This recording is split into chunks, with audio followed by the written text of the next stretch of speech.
Olá, muito boa tarde. Está com o programa da Igreja Católica que lhe propõe hoje analisar os textos bíblicos que são lidos nas Eucaristias deste domingo. Queremos perceber o contexto cultural em que foram escritos e descobrir os desafios que sugerem a quem agora os escuta. São para isso nossos convidados os padres Robson Cruz e Vítor Gonçalves, párocos em Lisboa. Muito boa tarde e obrigado por estarem neste programa.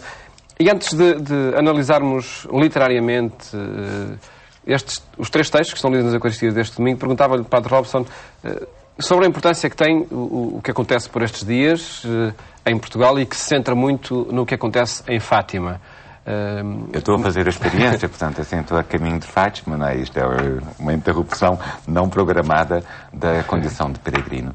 Eu acho que Fátima tem, além de tudo aquilo que o santuário realiza e a relação com a Mãe de Deus como facilitadora do nosso próprio aderir à mensagem do Evangelho, todo esse conjunto de movimentações ligadas às peregrinações a Fátima, e a minha é a pé, portanto, são 143 quilómetros, fazer a pé durante vários dias, contribui muito para uma dinâmica de cultivo do silêncio interior, uma dinâmica de retiro, de confronto com a vida, com a própria Palavra de Deus, não é? E é bonito porque nós, sobretudo em maio, talvez um bocadinho menos em outubro, mas é a vida das pessoas, a pressão dos ritmos de trabalho que impedem muitos de fazerem a experiência, é algo de muito bonito, ou seja, permite uma interiorização da vida cristã que, de facto, culmina numa experiência muito grande, onde Fátima nos é dado a assistir, não é? Que é essa pluralidade, a universalidade da Igreja vivida com as mãos de Maria a nos guiar, não? É uma experiência de vivência cristã, Padre Vítor, que cria sintonias com essa outra experiência que se pode ter nas várias paróquias de Portugal? Claro, nós não encontramos nenhuma igreja que não tenha uma imagem de Nossa Senhora de Fátima. E a referência quer de quem foi e até porventura hoje já não pode ir, também por razões de idade, gera uma ligação bastante grande. Esta dimensão, de facto, maternal, como que o rosto maternal de Deus, nós percebemos o quanto é importante para consolidar essa experiência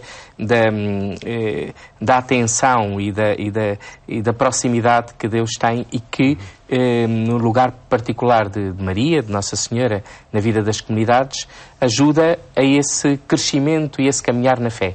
Eu creio que, como mãe, ela é muito educadora também, de nos apontar Jesus, de nos conduzir ao encontro, à transformação que Jesus propõe e ao sentido da providência de Deus, que não significa necessariamente a realização de tudo aquilo que lhe pedimos, mas que significa a confiança de que mesmo quando não se realiza aquilo que pedimos, nada está fora das mãos de Deus. Portanto, na dimensão das paróquias e das comunidades, quer as que fazem peregrinação a pé, sem dúvida, neste tempo, mas também de autocarro, algumas regularmente vão lá e vive-se um dia, de facto, importante para este caminhar cristão, que no fundo é o símbolo do caminhar cristão.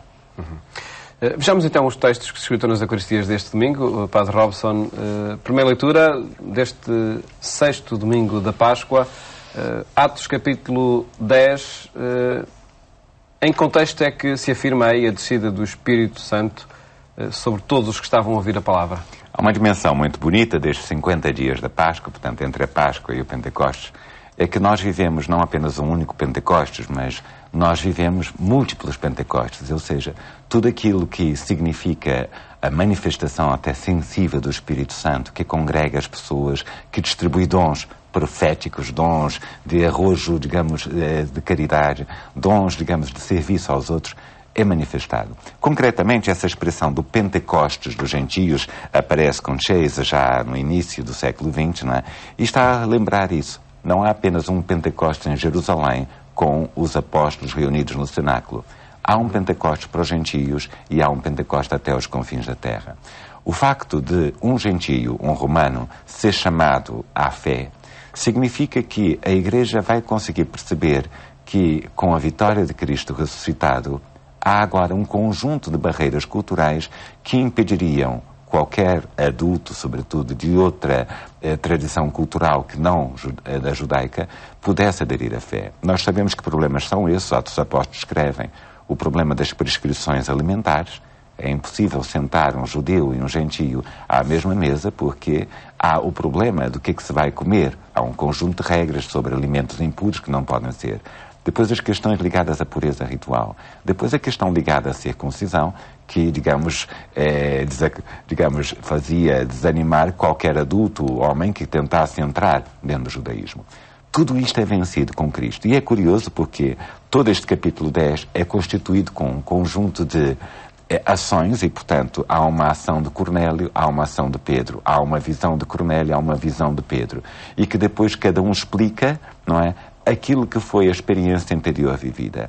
E que o culminar de tudo isso é que toda a comunidade, reconhecendo que um pagão é chamado à fé, independentemente de observar ou não as tradições da lei de Moisés, a comunidade percebe. Há, de facto, uma experiência totalmente nova. Isso, em linguagem paulina, chama-se uma nova criação. Ou seja, as barreiras antigas, os preconceitos antigos, tudo aquilo que cada grupo procurava preservar como sua identidade, de alguma forma é abolido em função da universalidade do mistério cristão. E é curioso porque a Igreja, aqui simbolizada em Pedro, não é apenas a protagonista disso, ou seja, não é a Igreja que faz isso a partir de uma estratégia. Pedro reconhece que a ação do Espírito Santo vai mais depressa do que seus passos e, quando lá chega, reconhece que o Espírito já está a trabalhar. E por isso mesmo pode ser chamado, como Chase chamava, não? Um novo Pentecostes, agora entre os gentios. Por isso afirma, nomeadamente Pedro, aqui neste texto, que Deus não faz acepção de pessoas. E isto é muito bonito, quer dizer, esta ideia de que todo o princípio agora daquilo que é a esperança da salvação passa pelo facto de acreditar no nome de Jesus. E, portanto, as barreiras culturais, o chauvinismo, digamos, sermos um grupo predestinado com uma missão única, sem dúvida, Israel vai ter sempre, e tem ainda hoje, um papel preponderante na história da salvação, mas a oferta de Deus não é só para alguns, é para todos. E Cornélio é a primeira testemunha que enche os olhos da comunidade cristã. Por outro lado, também é um facto, a Igreja só atualiza aquilo que é o poder de Jesus nela, não é? E, portanto, a ideia de ser batizado em nome de Jesus, quando, de facto, reconhece na sua missão que aquilo que se realiza é obra do Espírito Santo. E, por isso, o fenómeno extraordinário. Todos são contagiados pela alegria, pela força do Espírito Santo. Padre Vítor Gonçalves, que atualidade poderá ter esta declaração que Pedro fez em casa de Cornélio, como afirmava agora o Padre Robson? Poderá alguém recusar a água do batismo aos que receberam o Espírito Santo como nós? Eu creio que um dos grandes aspectos desta leitura é a dimensão da universalidade da salvação. Portanto, que depois cantaremos no Salmo, manifestou a salvação a todos os povos. E essa iniciativa do Espírito Santo, de facto, não nada uma estratégia montada pela comunidade, é o Espírito sempre a dizer, quando vocês lá chegarem, já estou antes. Que no fundo é sempre o sentido da missão também. Quer dizer, há aqui a necessidade de reconhecer essa ação do Espírito Santo e de levar o nome de Jesus a todas as realidades humanas, no fundo a todas as criaturas, e que é sempre o reconhecimento de que Deus já chegou primeiro, Deus já está no coração dos homens, mesmo quando eles perguntam, quando pedem, como é aqui o caso de Cornélio, quando procuram. E eu creio que uma consequência pastoral muito importante é o acolhimento. O acolhimento e a proposta, portanto. São duas dimensões. O acolhimento, de facto, como é que as nossas comunidades são verdadeiramente acolhedoras de quem procura, de quem vem um pouco como Cornélio diante de Pedro. Mas também de proposta, porque é Pedro que foi à casa de Cornélio. Portanto, estas dupla dimensão, a coragem de falar de Jesus Cristo, a simplicidade de o anunciar e de anunciar a vida nova que ele traz, não para impingir nada, mas para, no fundo, realizar-se este encontro e perceber que a ação do Espírito Santo é naquele que procura, mas também é naquele que leva, não como se fosse o dono, não é?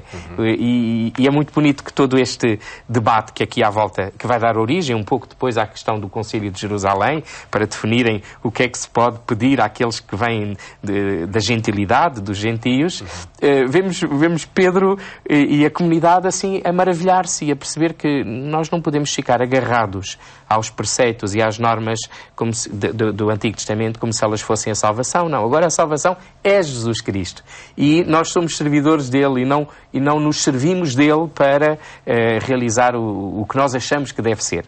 Portanto, essa dimensão de universalidade, de acolhimento, de humildade na proposta e de alegria. Depois vemos aqui uma realidade que é comum aos vários Pentecostes. Esta questão das línguas, de ouviram-nos falar em diferentes línguas, mais do que aspectos assim muito, penso eu, muito esotéricos, claro que não são. O que aqui se percebe é essa dimensão de universalidade e esse entendimento que as línguas já não são barreira, porque há aqui uma linguagem nova, que é a linguagem do amor, a linguagem da ressurreição de Jesus, da vida com sentido que ele traz.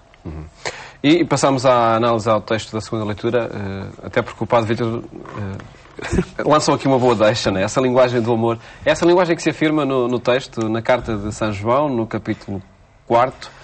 Enfim, duas palavras com o verbo pelo meio, Deus é amor. Que profundidade e que alcance tem esta expressão? A primeira coisa é assim, quando se diz que Deus é amor, não é apenas uma afirmação genérica. Há aqui duas formas de acentuar. Por um lado, Deus é amor, não é? Essencialmente, portanto, o ser de Deus só se compreende como aquele que se dá e, portanto, a nossa própria compreensão de quem é o Pai, quem é o Filho, quem é o Espírito Santo, procede disso. Mas, por outro lado, que esse amor não é uma coisa abstrata, manifesta-se na história e, por isso mesmo, a preocupação desta primeira epístola de São João é descrever onde é que Deus dá provas do seu amor, enviando o seu Filho para que tenhamos a vida nele. E, portanto, Deus não manda sentenças do céu, vem agora fazer a experiência de ser humano para, de facto, conduzir-nos todos à sua glória. O que é curioso é que esse texto, que temos seguido há vários domingos, trata-se agora de uma exigência concreta, não é? E, portanto, começa com o imperativo: amemos uns aos outros, porque o amor vem de Deus. E isso significa não apenas, digamos, um movimento psicológico de simpatia ou antipatia por uma comunidade, mas significa, de facto, reconhecer que se uma comunidade contempla a ação de Deus dela, tem de traduzir isso em gestos tão concretos, tão históricos, tão sensíveis como os próprios gestos de Deus. Pode-nos parecer, bem, mas a quem é que nós fomos chamados a amar? Tudo dá a entender que na primeira epístola de São João, neste capítulo 4, trata-se de amar uma comunidade concreta, que comigo faz a experiência da descoberta de Deus. E por isso, amar é conhecer. E, portanto, conhecendo a Deus, eu percebo o seu amor. E, portanto, vivendo o seu amor, eu aprendo a conhecer de alguma forma também os meus irmãos. O não amar significa que, de facto, o meu conhecimento de Deus é imperfeito. Na Bíblia, concretamente em São João e nesta carta, de que forma poderíamos traduzir esta palavra amor? Nós não temos, digamos assim, a cáries, mas a nossa língua portuguesa é um bocadinho pobre, porque se vamos traduzir por caridade, soa culturalmente neste momento muito mais ligado a aspectos sociocaritativos, não é? Eu continuo a dizer, continua a ser a palavra amor, mas a palavra amor compreendida como dom de si. E um amor tal benevolência, né, que não procurando a posse, não procurando a si próprio, né, acaba por realizar todas as dimensões do amor, desde a dimensão do prazer, desde a dimensão, digamos, da amizade, mas o realiza numa medida excelsa. Eu continuo, aparece-me mesmo assim as nossas experiências humanas daquilo que são os nossos afetos. O nosso amor acaba por viver sempre uma espécie de sede de um amor maior. E por isso que nós humanos vivemos uma insatisfação permanente em relação às experiências de amar. Mesmo quando estamos profundamente apaixonados, queremos mais. Em Deus, esta realização é a realização perfeita. E por isso mesmo, o nosso desejo, digamos, de compreender o que é o amor de Deus, tem de passar, por um lado, a contemplação das obras de Deus, mas, por um lado, também fazer a experiência de aquilo que percebemos que é o dinamismo de Deus, o dinamismo de dom, passar cada vez mais à nossa vida. Padre Vítor Gonçalves, acredito que quando se diz esta palavra amor, ela pode ser revestida de muita profundidade ou também de alguma banalidade. Se calhar já não tanto quando se vive.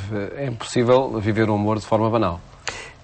Eu creio que quando olhamos para as capas das revistas, não tanto dos jornais, os jornais são mais, mas das capas das revistas, principalmente de figuras mais ou menos célebres, não há revista nenhuma que não haja lá qualquer referência ao amor. Ou porque agora encontrei o meu amor, ou porque o amor acabou, ou porque estou amando. E é muito curioso, porque no fundo reflete essa profunda sede de um amor mesmo total, que nos abrace e que nós abracemos de uma maneira completa.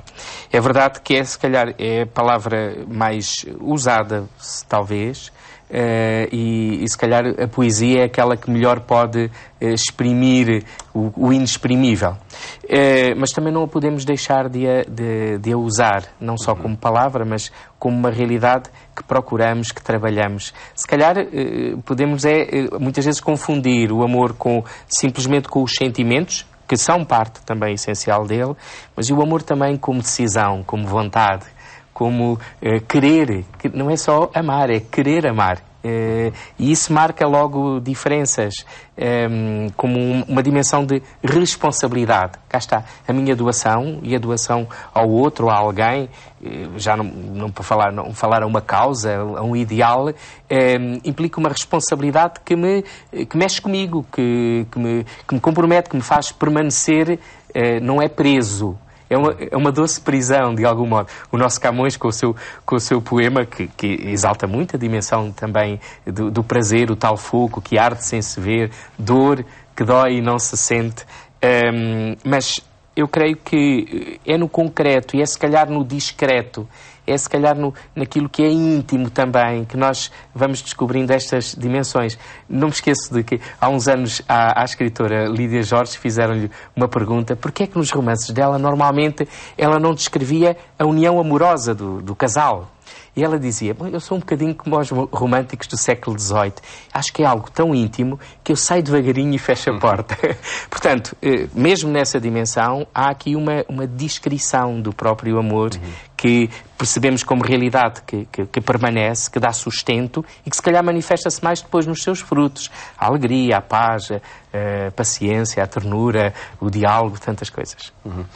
Neste texto, São João, ao dizer em que é que consiste o amor, diz que ele consiste não no facto de sermos nós que amamos a Deus, mas no facto de Deus nos ter amado primeiro. A iniciativa da própria criação é uma iniciativa de Deus, não é? Ao dar a vida, o amor, e parte dessa definição mesmo que ele dá do próprio Deus, não é?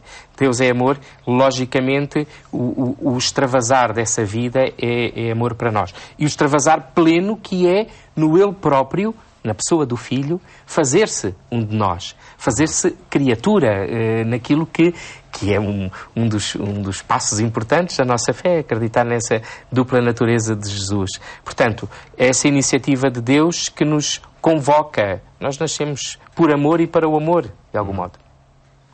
Passamos ao texto do Evangelho. O Padre Robson ia acrescentar alguma coisa? Não, era só uma reflexão de Bernard Seboué, está até em português agora, que lembra uma coisa que às vezes nos esquecemos. A fé não é decidir se Deus existe ou não. A fé é reconhecer que eu sou importante para Deus. E isso muda completamente, ou seja, no fundo, foi Ele que nos amou primeiro, significa que toda a aventura da fé é tentar perceber que eu afinal andava distraído, ainda não tinha percebido e já era amado muito antes disso. Ou seja, a minha vida é importante para Deus.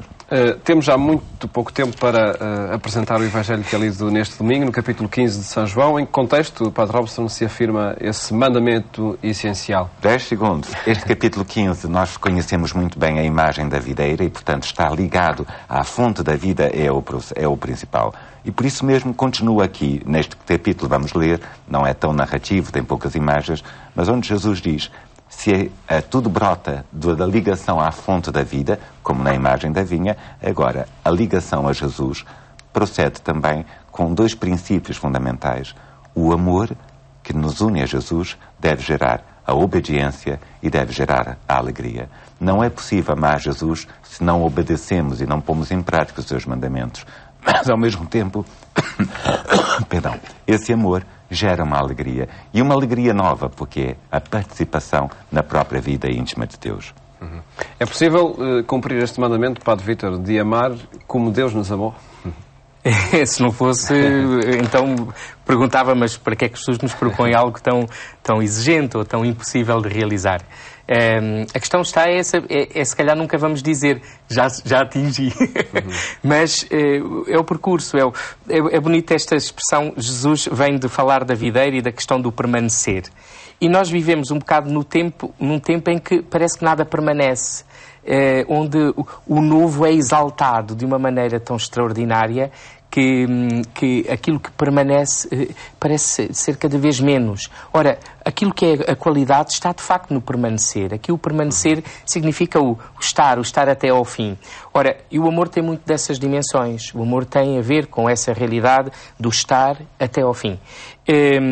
O realizar o como é para que, no fundo, penso que aprender de Jesus sempre esse modo de ser e de estar, amando muito a humanidade, amando tudo aquilo que é a liberdade e a salvação, a libertação do mal, que no fundo é o movimento contrário ao amor, que não necessariamente não é o ódio. Muitas vezes o maior obstáculo do amor é o medo, porque encerra-nos em nós. O ódio às vezes é péssimo, mas pode ser um amor muito ferido. E às vezes é mais fácil de converter do que o medo. Penso isso porque Jesus insistia muito para nós não termos medo. O medo corta a dimensão da confiança, corta a dimensão da entrega e no fundo, faz-nos não acreditar nem no outro, nem no eu ser também capaz de amar dessa maneira. Depois é muito bonito, o judaísmo tinha 613 preceitos, mandamentos, tinha os 10, mas Jesus parece que sintetiza aqui, quase como depois o Santo Agostinho vai dizer, ama e faz o que quiseres. E fica então esse desafio que se pode colher nestes textos bíblicos que apresentamos. Muito obrigado por terem estado neste programa, onde quisemos apresentar mensagens sugeridas pelos textos da Bíblia que se escutam nas Eucaristias deste domingo. Votos de um bom fim de semana e até à próxima segunda-feira, se Deus quiser.